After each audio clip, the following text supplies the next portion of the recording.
하나님 말씀 사도행전 16장 29절로 34절 말씀입니다. 간수가 등불을 달라고 하며 뛰어들어가 무서워 떨며 바울과 실라 앞에 엎드리고 그들을 데리고 나가 이르되 선생들이여 내가 어떻게 하여야 구원을 받으리까 하거늘 이르되 주 예수를 믿으라 그리하면 너와 내 집이 구원을 받으리라 하고 주의 말씀을 그 사람과 그 집에 있는 모든 사람에게 전하더라. 그 밤 그 시각에 간수가 그들을 데려다가 그 맞은 자리를 씻어주고 자기와 그 온 가족이 다 세례를 받은 후 그들을 데리고 자기 집에 올라가서 음식을 차려주고 그와 온 집안이 하나님을 믿음으로 크게 기뻐하니라. 아멘. 실제 필요를 채운다라는 제목으로 함께 은혜 말씀을 나누겠습니다. 12월의 품성은 사랑입니다. 대가 없이 주는 품성입니다. 우리가 대가 없이 하나님으로부터 받았습니다. 하나님께서 우리에게 서로 사랑하라 라고 말씀하셨어요. 사랑의 열매를 맺기 위해 사랑의 품성 훈련을 반드시 해야 합니다. 실천사항 첫 번째, 하나님의 사랑을 받는다. 두 번째, 도움이 필요한 사람을 찾아 돕는다. 세 번째, 대접을 받고자 하는 대로 남을 대접한다. 그리고 오늘까지 마지막으로 실제 필요를 채운다 라는 것을 기억하시고 훈련하시면 되겠습니다. 하나님께서 말씀하셨죠. 행함이 없는 믿음은 그 자체가 죽은 것이다. 그렇다면 어떤 행동일까? 어떤 행함일까? 바로 믿음에서 나오는 행함입니다. 그런데 구체적으로 야고보서 2장 14절부터 16절까지 정확하게 구체적으로 말씀하시죠. 내 형제들아, 만일 사람이 믿음이 있노라 하고 행함이 없으면 무슨 유익이 있으리요? 그 믿음이 능히 자기를 구원하겠느냐? 만일 형제나 자매가 헐벗고 일용할 양식이 없는데 너희 중에 누구든지 그에게 이르되 평안히 가라, 덥게 하라, 배부르게 하라 하며 그 몸에 쓸 것을 주지 아니하면 무슨 유익이 있으리요? 이와 같이 행함이 없는 믿음은 그 자체가 죽은 것이다 라고 말씀하셨습니다. 구체적으로 행동으로 표현돼야지만이 믿음이고 또한 사랑이다.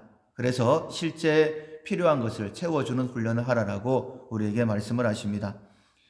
너희는 나의 하나님의 사랑을 받은 자들이 아니냐. 헤세드, 한움, 그리고 라훔의 사랑을 받은 자들이다.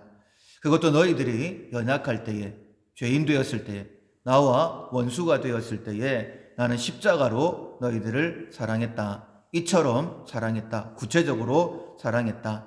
그렇다면 너희도 네 형제를 십자가로 사랑해야 된다. 구체적으로 사랑해야 된다라고 말씀하시는 거예요. 우리가 예수님처럼 십자가를 질 수 있을까?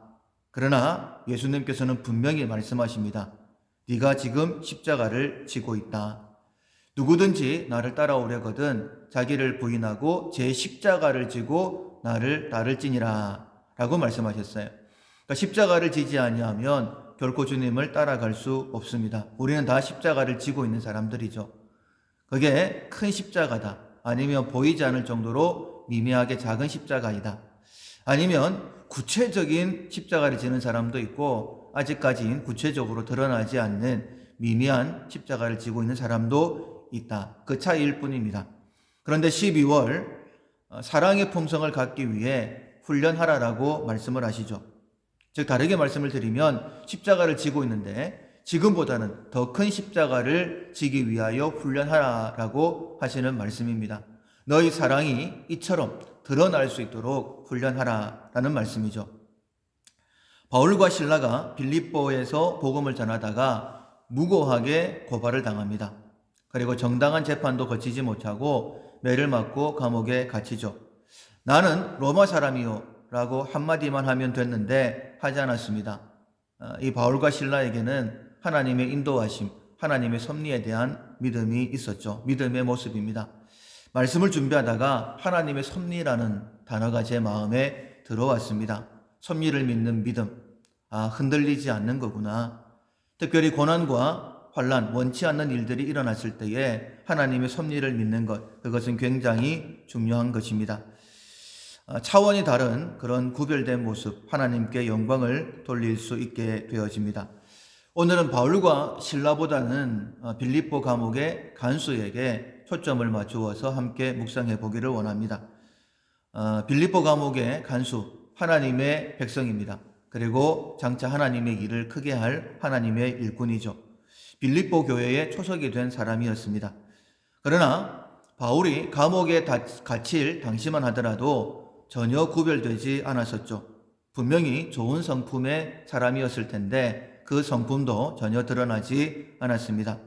그러나 하나님을 발견하고 난 후 그에게 믿음이 생기게 되어지고 믿음 후에는 전혀 완전히 달라진 모습을 볼 수 있습니다.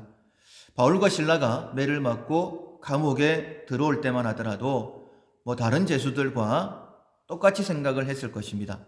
그러나 기도 소리와 찬송 소리를 들었죠.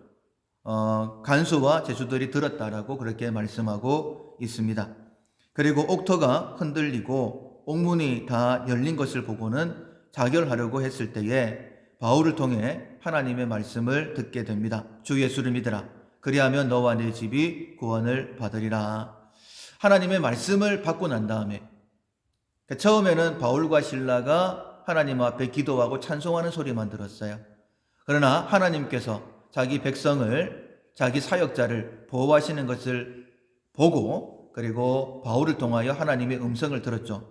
그리고 난 다음에 간수의 태도는 분명해집니다. 더 이상 바울과 실라를 죄수 취급하지 않죠. 34절에 그 밤 그 시각에 곧바로 간수가 그들을 집으로 데려가죠. 그 맞은 자리를 씻어주고 자기와 그 온 가족이 다 세례를 받고 그리고 그들을 데리고 자기 집에 올라가서 음식을 차려주고 그와 온 집안이 하나님을 믿었다. 크게 기뻐했다라고 말씀하고 있습니다. 대단한 결단이죠. 간수가 이러면 안 됩니다. 간수에게는 죄수를 집으로 데려갈 권세가 없어요. 만약 이것이 들통나게 되면 엄청난 문책을 당하게 될 것입니다. 그러나 간수에게 바울과 실라는 더 이상 죄수가 아닙니다. 하나님의 사람임을 알았죠. 죽음에서 구원을 받게 하는 하나님의 사역자. 그래서 이 일로 인해 어떤 문책을 받더라도 나는 괜찮다. 구체적인 십자가가 바울과 실라에게 나타나고 있는 것을 봅니다. 간수의 변화에 대해서 한번 더 깊이 생각해 봤으면 좋겠어요. 처음에는 보통 그냥 평범한 간수였습니다. 그러나 하나님의 말씀을 듣고 깨달았을 때에 완전히 달라졌죠. 믿음의 사람으로. 이것이 바로 살아있는 믿음의 모습입니다. 얽매이지 않는, 세상이 감당할 수 없는, 세상의 굴레에서 바울과 실라를 대하지 않고 하나님의 사람으로, 하나님의 백성으로 그들이 어려움 가운데 있으니 치료해주고 음식을 주고 그리고 하나님의 말씀을 증거하는 사람이기 때문에 말씀을 듣고 하나님을 믿게 되어지는 이런 것이 바로 살아있는 믿음이다 라고 말씀하시는 거예요. 사랑의 품성을 훈련하고 사랑의 사람으로 사랑하라 라고 명령하십니다. 십자가의 사랑을 알았으니 너희들도 십자가로 사랑하라 라고 또한 명령하십니다. 지금은 눈에 보이지 않는 작은 십자가를 할지라도 훈련을 통하여서 예수님의 십자가처럼 모든 사람들이 알 수 있는 간증의 십자가를 지라, 그 십자가로 사랑하라 라고 우리에게 말씀하십니다. 분명히 달라져야 합니다. 지금과는 점점 다른 더 큰 십자가를 지고 예수님을 따라가겠다라는 결단이 우리 가운데 있어야 됩니다. 사랑의 사람이 되기 위해 첫 번째, 하나님 사랑을 받는다. 두 번째, 도움이 필요한 사람을 찾아 돕는다. 세 번째, 대접을 받고자 하는 대로 남을 대접한다. 네 번째, 실제 필요를 채워준다. 점점 더 구체적으로 하나님께서 우리에게 실천사항을 요구하십니다. 간수가 바울과 실라를 집으로 데리고 와서 치료해주고 음식을 먹이고 그리고 말씀을 들었던 것처럼 오늘 내게 감동을 주시는 대로 구체적으로 실제 필요를 채워주는 우리 모두가 될 수 있기를 주님의 이름으로 축원합니다. 아멘.